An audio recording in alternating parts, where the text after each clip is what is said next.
videos from all over the internet that's going to make you question reality. Let's just start. If you want to be a fair person, don't go into business, because you will drive serious bargains that you yourself know this is unfair. But because of what you have built in yourself, you might win that bargain, but you know that was not fair. If you classify yourself as so righteous, nah, don't go into business. Just get a job and just work. Because you can't be fair and be a business person. When you sit in that boardroom and we put percentages down, everybody wants a higher percentage based on what they think they can bring on the table. Some people also know they don't deserve it, but because other people are mentioning those numbers, they also want to feel good.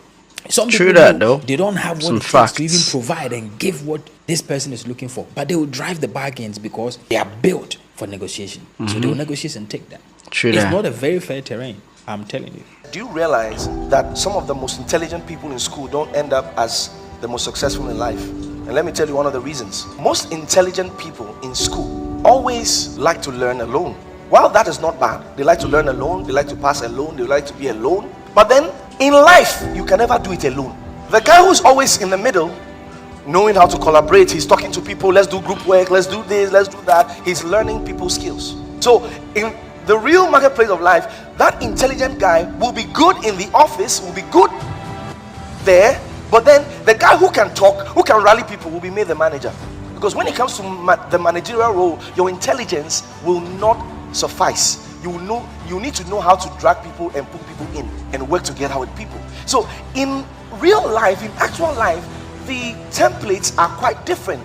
So while you are a good man, you must know also how to wield power, how to wield influence, how to be good, so that that good heart you have will cause the righteousness of God to prevail in the place.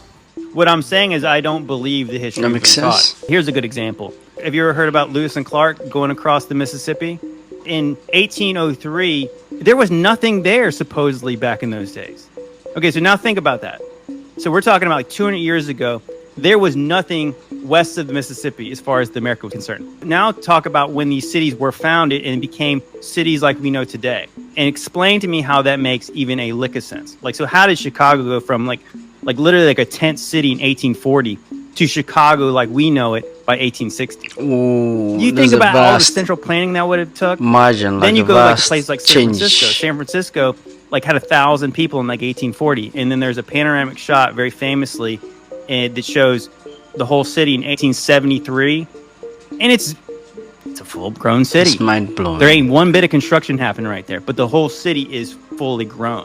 San Francisco was supposedly discovered in 1776. So this is around the time what it would have got its name. Well, here's the interesting thing. There's old maps that are 200 years older than that actually either have S. Francisco on it in that same area, or they straight up say San Francisco. Where Chicago is at, there's old maps from like the 1500s that say Shalaga. Top 5 signs you're leaving survival mode. Number 5, you're having slower mornings. When you're in survival mode, every morning feels rushed, like there's a constant pressure to be productive. But when you're leaving survival mode, you start to trust that things will be okay, and you don't feel that need to be somewhere or do everything right away.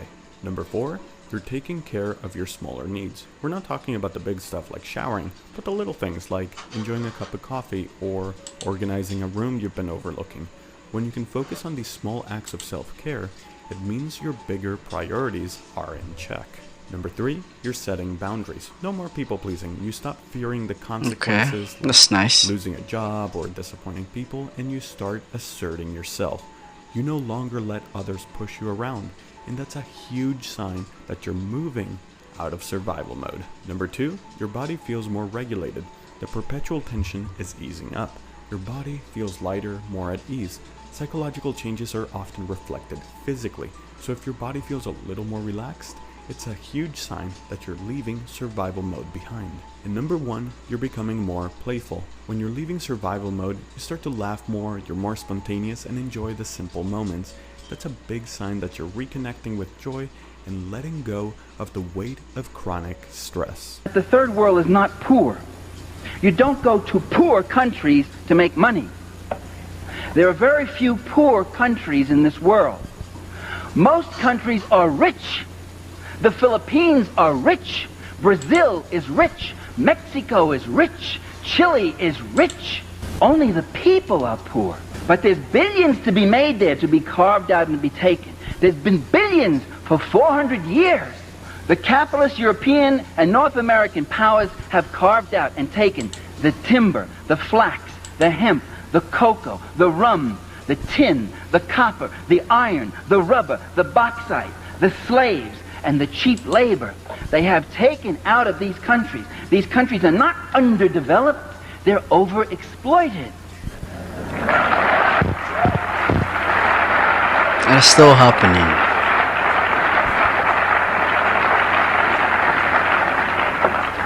Sexual sin is actually, if there was a sin that's segregated, Yeah, right? that is True pulled that. out as extraordinarily Some facts. dangerous, Yeah, is right? sexual sin. There's indications in places in Proverbs where you don't recover. You don't recover and your reproach never leaves you. So you have got to become convinced that God's word is true. This is deadly. It will affect your soul, your psyche. It will affect you physically. It will affect everything about you and all the people around you. And it is deadly, deadly, deadly, deadly, deadly. It will kill you. It will kill you. And it is more addictive than anything you could ever dream of. Any drug, it is more addictive than that.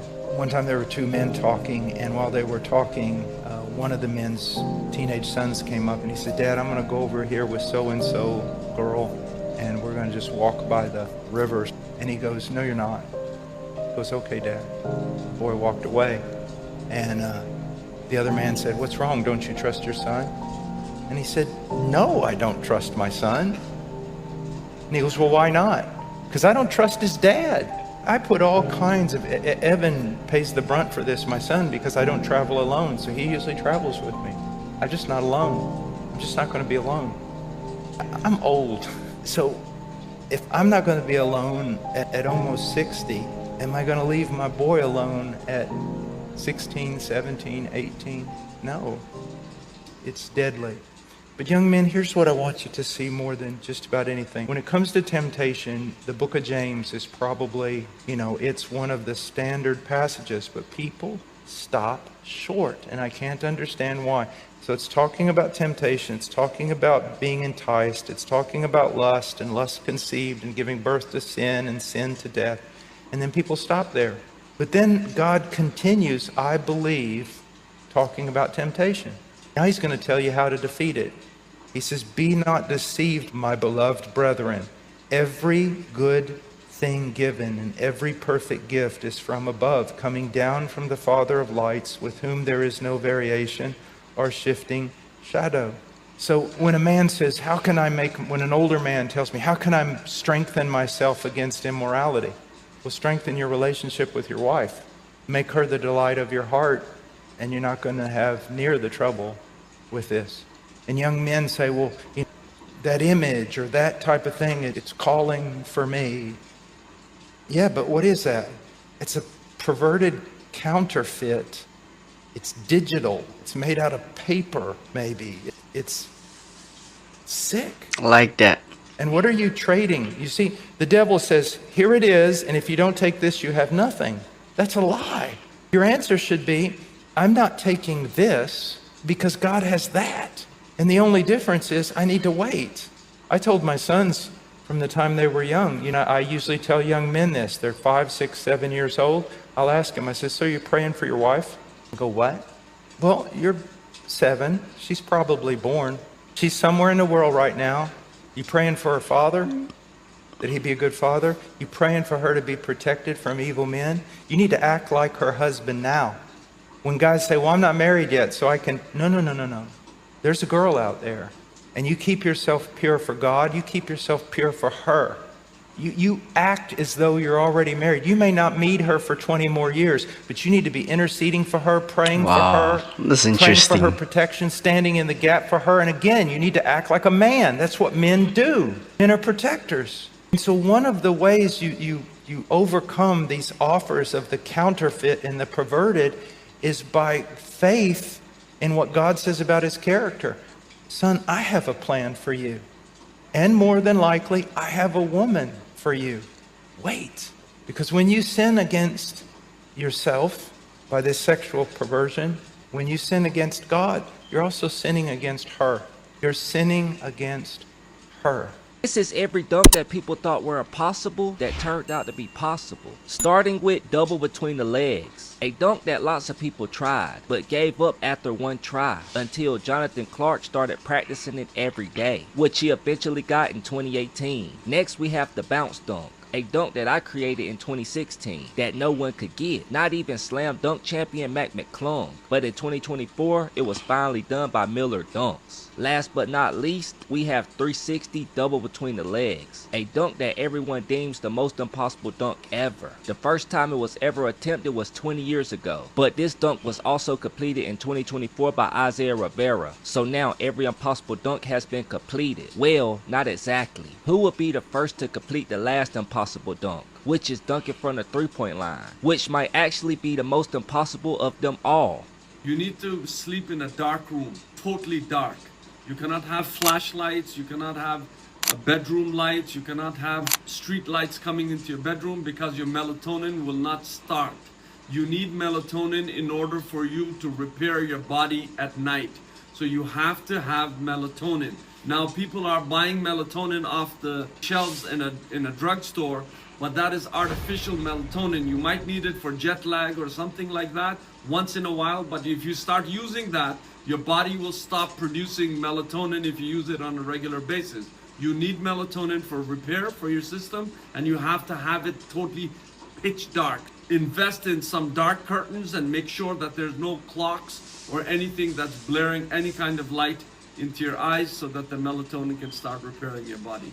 If you've ever randomly got the desire to cut off your hair, to clean, or to even move location, this could be because you are energetically preparing yourself for a new manifestation. When a big manifestation comes through, sometimes we need to energetically make space for it, and that can often look like getting rid of something old. When we cut our hair, for example, if you have a big snip or a radical change, it's because you're actually getting rid of a load of dead energy that is sitting in your hair. It allows your energy to actually become lighter. Obviously only do this if you're feeling called to do that, of course. Personally, I've had really long hair for a long time and have never felt that cool. You randomly feel the desire to do a massive deep clean and chuck out a load of clothes.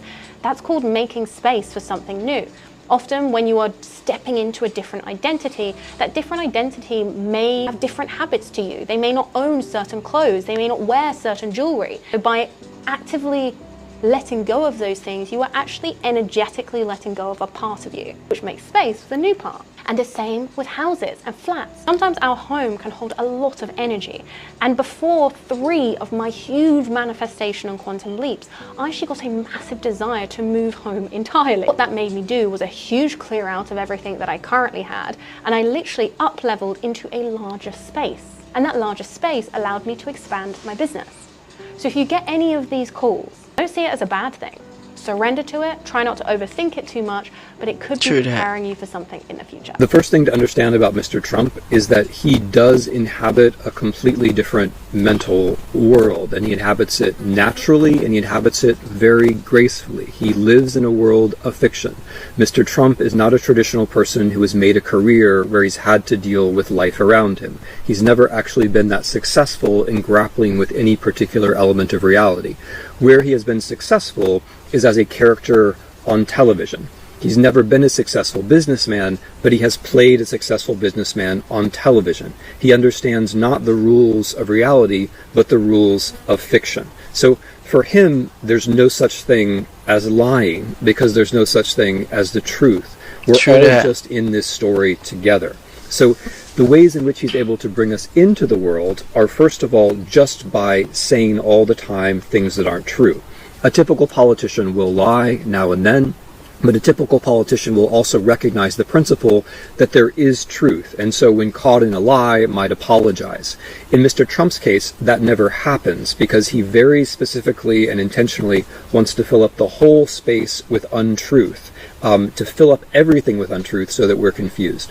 The second stage is, once we get there, once he changes the office of the presidency, so it's no longer about talking about the world, but instead about creating a story, then he says, distrust everyone else. There's nothing that's really true, it's just my opinion and your opinion, and since I'm the president and I have media behind me, in the end of the day, it's going to be my opinion that matters. Once we get to that point where everybody doubts everything, and it's only the person who has the most media or the biggest Twitter account who counts, at that point, it's very hard to have anything like a democracy. Did you know that seduction is an actual military tactic that is used? This is hands down the craziest podcast I've ever listened to, and it literally talks about a woman who's in the Russian military, and she's trained to seduce men, either to fall in love with her for information or to plant information on them, and it is the wildest ride. It is most definitely R-rated, but I wrote down the things I thought were so interesting that literally came out of her seduction courses. This is our girl, by the way. I mean, you fall in love with her in the podcast. Okay, number one, they talk about what but to then wear, how to it's dress also dangerous if you want to seduce someone. And she was saying it's not like what you would think, like a really short skirt or a really low cut top. She's like,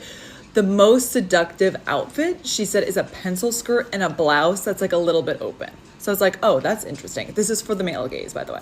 And as far as makeup goes, she was talking about like the classic black eyeliner and kind of like a red lip, because it apparently is supposed to remind men of that one downstairs. They did all this prep apparently also on how they walk into a room, like how you walk into a room and how you carry yourself. They said that that was so important, especially with like making the target, whoever you're targeting, come and approach you versus you approaching them. She's like, it has to be their idea. And the other point which she highlights a lot is she was trying to seduce this one colonel within the actual Russian military, and she was saying she learned so much about his life, so she could tell stories from her childhood that would mimic his childhood, so he started to associate him and her together, and that's how she was able to like lure him in. Okay, but two things I'd never heard of before. She talked about anchoring, which is when you get somebody to talk about a very happy moment in their life or one of their favorite memories or whatever, and then you're either touching them like the back of their neck or you're giving them a massage, so then they associate your touch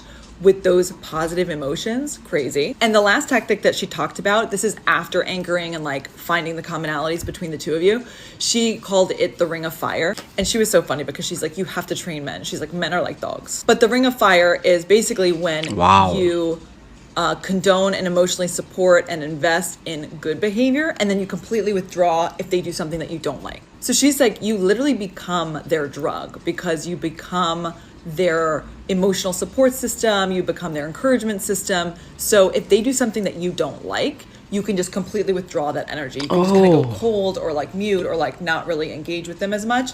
And then you start to slowly over time train them into positive versus negative behaviors. Anyways, an absolutely wild ride. You have to go listen to it. Look at this freaking thing right here. Here's why I love this business, and here's what it is. This is day 9 of showing you my favorite 2025 business ideas, so follow for more. I love it because every city has a farmer's market nearby where you can sell these things at a huge markup. I see them sold at my farmer's market all the time. There's not much regulation to it. Are the machines expensive up front? Yeah, but you can put it on a credit card if you're willing to take that risk. You can buy them used. If it doesn't work out, you can sell them used, hopefully at break even, or maybe at a small profit if you buy right. And it's fun. You're selling candy. This is freeze-dried candy to be exact, and it is blowing up around the world. You've got to be careful with how you name the candy. If it's freeze-dried Airheads, you can't call it that or you'll get sued. But I made the full business plan right. You're gonna hit a point in time where you just stop giving a f, or you gotta hit a point in time where you just stop giving a f. You gotta stop worrying about what other people think about you. You gotta stop worrying about what other people are doing, and you just gotta focus on yourself. You gotta step into the best version of yourself. That utmost potential that you have, you gotta step into that shit, and you gotta embrace it. Whatever makes you different, embrace that shit. God made you a certain way for a certain reason. Love it,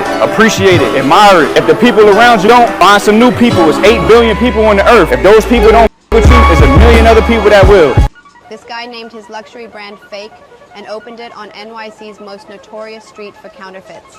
Now it's worth millions. Meet Trevor Gorgie, founder of Fugazi, a brand that flipped luxury fashion on its head. In an era where brands fight accusations of being fake, he embraced it.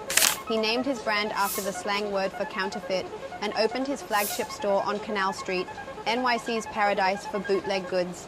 His first hit was One in the Chamber, a sneaker that played with luxury design codes, creating instant viral buzz. But his real genius?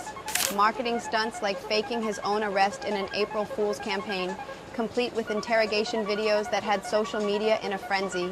His fake brand became the real deal. While luxury brands scream authentic, This is smart. Fugazi proudly mocks them. His latest stunt? A handbag 100 times bigger than Hermes Birkin, stamped Made in China, trolling the entire luxury industry while gaining massive attention. By turning fashion's obsession with authenticity into performance art, Gorgie didn't just build a brand, This is he intelligent. created a movement. For more marketing brilliance, follow us. There are 3 things that God will do when he wants you to become successful. Number 1, he will make you go through heartbreak to help you understand that the only unconditional love that you need is not just from within, but from God. Number True 2, that. he will make you go broke to teach you to prioritize your needs over your wants and to help you understand discipline. And lastly, but number 3, he will have your closest friends and allies betray you in the worst ways possible so you can learn to let go of the things that are blocking the blessings that God wants to give to you. Anything you write in a text or email, here's my rule for you. Always be positive and diplomatic and assume that a judge may read what you're writing. Makes sense. Men with the strongest masculine presence often obtain that through physical adversity, either through physical altercations or contact sports. And the reason for this is because it puts them more in their body and often requires them to tap into their warrior energy. My therapist taught me this analogy that I think about every single day. If we are living in a house that has no food, there's no food in the kitchen, no food in like the pantry, the fridge, the cupboards are completely empty. And we live there and a man comes to the door, or whoever you are romantically interested in, and has a really fresh, hot, delicious box of pizza. And he's like, hey, I have this pizza for you. Do you want it? And you're starving and you're like, yes, thank you so much. I'm so hungry. I need the pizza. And he's like, okay, well, the catch is I get to come in as well with the pizza. And you're like, okay, I'm literally starving. Like, I'll take whatever. Just get in here. Like, I need to eat that pizza. Versus if you have a fully stocked kitchen, fridge is full, pantry's full, cupboards are full. You have so much food in your house. And if somebody comes to the door with a pizza and they're like, hey, do you want this pizza? And you're like, yeah, thanks. Like, that smells delicious. And they're like, okay, well, I get to come in too. And then you're like, okay, actually, I'm not interested. Like, I have food inside. I don't need the pizza that bad. So no, thank you. And then you don't invite them in. The whole point of this analogy is in dating, when you have basically empty reserves of like self-love, confidence, self-worth. Wow.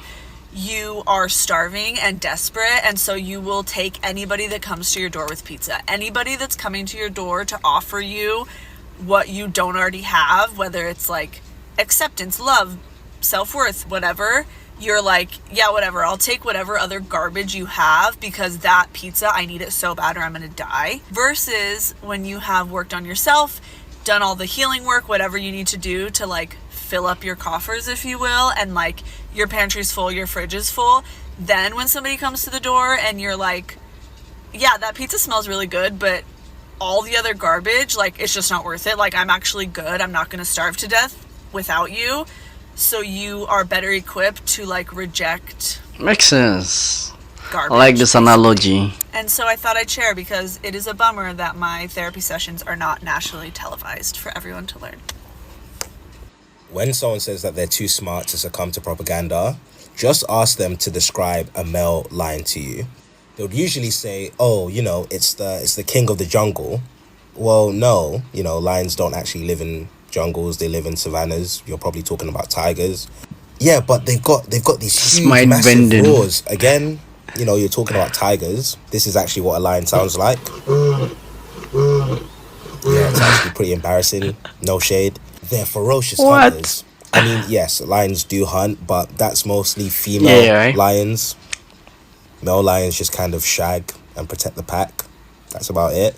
All of this to say, if something as inconsequential as the public relations of a lion can be subject to propaganda, don't you think that they're going to lie to us about things that are a little bit more important? Generally speaking, the easiest way to propaganda against people is to convince them that they're too smart to be propagandized against. And a lot of us are actually in this situation at the moment. There are more, but if I had a brother, these are the type of women I would tell him to stay away from. The religious bop and the overly good girl are one and the same. Both women try to make themselves seem righteous and like they're different when they're literally just like any other hoe. Okay. they use religion to mask who they really True. are. You can usually pick up on this because hoes can't hide who they truly are for long.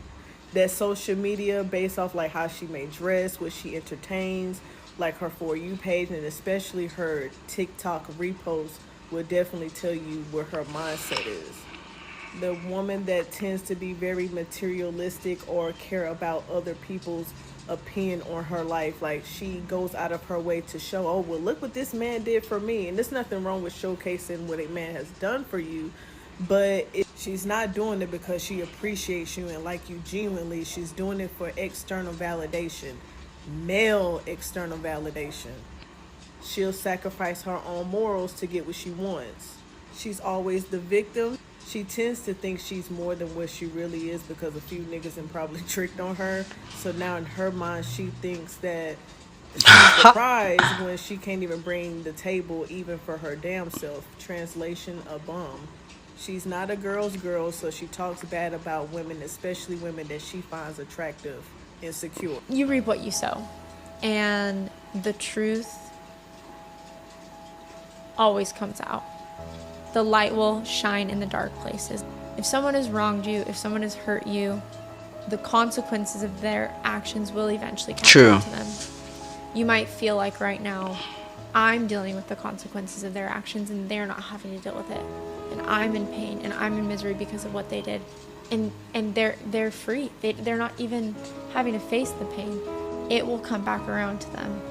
But the best part is, it has nothing to do with you. Just as they will reap what they sow, flip that, you will reap what you sow. If you are honorable in a relationship and honest and you are wronged and hurt and mistreated, and you stayed true to your morals, to your values, to your character, you will reap the benefits of that. It may not be in that relationship, maybe in the next, it may be in a different way, but you don't need to seek revenge. You don't need to get even with someone, and you don't even need to worry about them. Like, let it be their own thing. You reap what you sow. Self-aware people are actually very scary. You need to be very afraid of the people who are very aware of themselves, because they're also very aware of you. They see you for what you are, and that should terrify you. You know who I'm talking about. We see you. One of the fastest ways to get a read on another human being is how often they're blinking. If a person is blinking fast, it's a sign of high stress.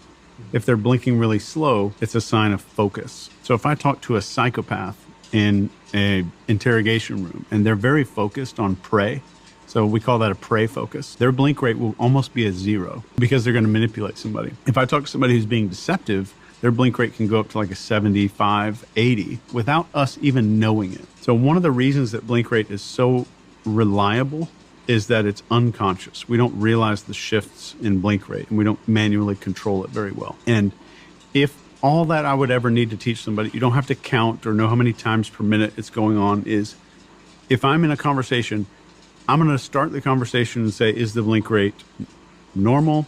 Does it look fast? Does it look slow? So what I'm really looking for in human behavior are changes. So if I'm on stage, and let's say I'm doing a keynote, and across the room I'm making eye contact with all these people, and I start seeing an increase in audience blink rate, I know I need to change the subject or change the topic. Oh, okay, interesting. How to know the assignment the enemy has attached to the person in your life. I'm gonna be honest. Before I was in Christ, I used to think the Christians was lying. I used to think that they was overthinking. I used to think that they were, ironic that I was saying this at the time, but I used to think that y'all were narcissistic, that y'all made everything about y'all, but y'all understood that this is the spiritual world. And y'all not tripping. Y'all wasn't crazy then, and y'all ain't crazy now. Haven, gonna do what it do best. Ephesians chapter 6, verse 12, lets you know that this is a spiritual world we living in. All this darkness, all the things that are coming against you, it is spiritual. Period. The word of God tells you this. So, how do you know the assignment that the enemy has on you based off the person that's in your life? Look at that person's very own agenda. So let me say this before I get into the specifics. We know that the enemy is to kill, steal, and destroy. We know this. But how is he going to do it is the question that a lot of us be not knowing. This is why we can be in a relationship with somebody not knowing that they're being used by the enemy. but we thinking everything all good. The whole time the enemy could be using this person. So we know what the enemy is trying to do. A lot of times we just don't know how he's doing it. So how do you know the assignment that he sent? How do you know what it is that he's trying to do? You look at that very person's agenda, what it is that they want. Because what the enemy like to do, he like to speak in other people's ears. He like to use people. He like to plant seeds on other people that are not in Christ. Even people that are in Christ that's not being careful, or not yielding to the Spirit for that matter. But it's down and linked to that very person's own desires. What's most important to them? What is it that they're going to idolize? And how is it that they can get you to fit in their world? This is why if you have a relationship with God and you're trying to have a relationship with somebody who's not of God, you notice it starts to have some type of confliction. This person idolizes sex, so they want to constantly have sex with you, right? While you compromise your beliefs with God. So the enemy is sending that person to keep you in lust, because the very thing that person idolizes is lust, is sex. So he or she want to drain you spiritually and strip you of your calling and try to do it through sex. So if you're somebody who's, I'll put it to you this way. If you're a business partner, or if you have a friend, if that person is driven off money, money is their God, and you notice when you're around them, you notice they always trying to talk money. You're trying to talk God. They're not trying to hear it, but you're drawn to money, or they probably got, a sweet tongue that can, speak, say things in a very, persuasive way, to where you start to now, idolize money kinda, in a sense. So just is linked to that very person's own agenda. That person that's always trying to get a reaction out of you, that person who sees that a light that you have, but they go out of their way to try to humble you. They go out of their way to talk bad about you. They go out of their way to get reactions out of you. It's to create doubt in you. So the enemy is using that person who has a low self-esteem, right? Who gets a kick out of bullying other people, who gets a kick out of putting other people down to make themselves feel good about themselves. So it's pride and rejection that person deal with. So they're going to be lifted up by their pride and try to make you feel rejected, although they feel rejected, so they can feel better about themselves. So the enemy uses that person based off, the rejection they feel, the pride that they have, to keep you from your calling by trying to ensue doubt into you. So when I'm with this person, I feel like I'm at my lowest. I feel like I can't move. I feel like I can't progress as long as I'm with this person. This person just feels like an anchor that just drags you. Just feels like something that just pulls you, drains you, and just suck the life right out of you. I used to think the Christians were crazy. I used to think, man, they are so loony. They've lost it. They make everything about them. Why are y'all so important? Why the devil got it off of y'all? But they was right. They was right this whole time. So if y'all stop seeing it from a carnal aspect, he did this or she did this, he did this, she did that. You looking at it in a carnal way, you looking at it in a fleshly way, guess what you're going to do? You're going to get fleshly and carnal reactions. You're going to do it. But you have to stay focused on things above, not on things on this earth, and look at everything spiritual, including those who are close to you, transgressing you. You notice the more you get that carnal reaction, the more you get at that vulgar reaction, that fleshly reaction, you get drawn into it more. It puts you more in your flesh. You get taken out of the spirit, and more, you just getting drained and drained and drained and drained. You know it's a spiritual thing. Treat it as a spiritual thing. Spiritual problem needs spiritual solution. But these spiritual problems are not going to be solved with our fleshly solutions. Y'all get what I'm saying? I think y'all grasp what I'm saying. We are all smart here. Y'all know what to do. Y'all know what to do. Please, body of Christ, don't be in these relationships with people that y'all need to be with. Don't be friends with people y'all need to be with. God ain't call you to it. Don't you walk up to it. Don't you walk up in it. Do y'all understand me? May God bless y'all. And just remember that. Walk in the spirit. Love those who transgress you. Choose forgiveness every single day. And be what God calls you to be. Be who God calls you to be, and be where he needs you to be. May God bless y'all. There are three great Choose powers: forgiveness. the United States, China, and Russia. China is a peer competitor of the United States. China is the real threat to the United States. Russia is the weakest of those three great powers by far. Russia is not a pure threat to competitor. conquer Eastern Europe, to dominate all of Europe, the way the Soviet Union was after 1945. Russia does not equal the Soviet threat, period.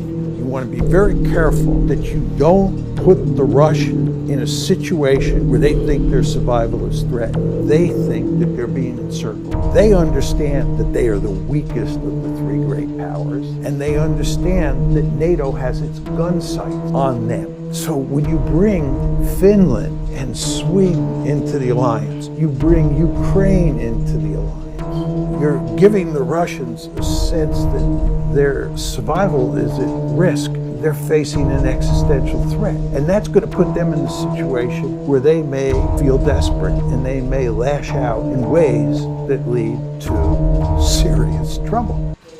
You gotta play dumb in order to find out who's playing fucking dumb with you. Let me tell you, people will try you. People will try you when they think they can get over on you. See, someone like me, I'll play dumb. I'll play dumb blonde, and while I'll allow the person to think they're getting over on me and manipulating me, I'm already at the finish line. You would be surprised how many people will try to get over on you or play in your face or string you along or even try to bully you or reveal their envy and do shit to you behind closed doors when nobody else could see it because they secretly despise you. But they'll pretend to be your friend in the public, you know, in front of everybody else. The whole time they think you're dumb and gullible and you haven't picked up on the bullshit. True that. Stay woke, We all have to y'all. be careful. 2025, there's a lot of people out here like that are super nice, and I'm describing narcissistic behavior. I'm trying not to say that word, but it is what it is. There are a lot of narcissistic people out here who will play in your fucking face and they hate you the whole time. They're pretending that they're nice and they like you and love you even. The whole time they fucking hate you, and they think that you haven't caught on to it. They think you're too dumb to pick up on the fact that they don't like you. It's crazy to me how they play in your fucking face. But a bitch like me, like I said before, I play dumb. And while I'm over here playing dumb, I done figured your shit out and I'm at the finish line waiting to cut your ass off before you make your next move. Try me.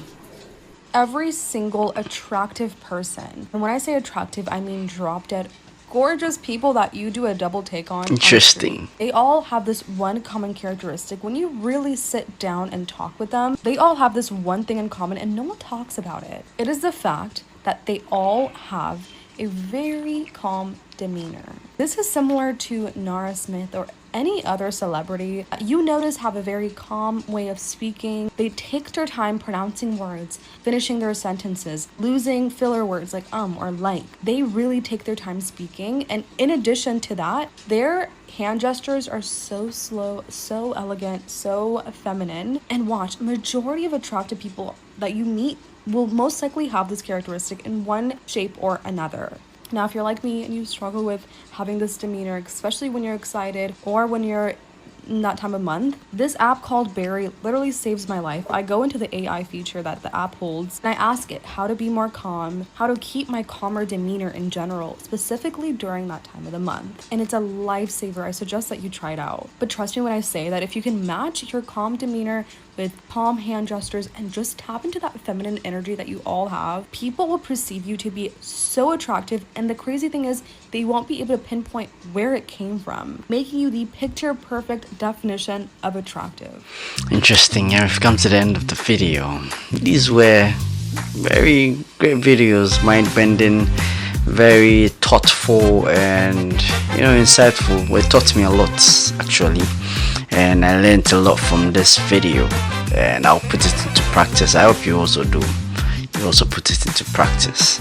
And we've come to the end of the video, saying it once again, don't forget to like, comment and subscribe, and also share with your friends, and also click on the notification bell icon so that any video that I post you will be the first to get it. Adios amigos, and I'll catch you guys in my next video. Bye.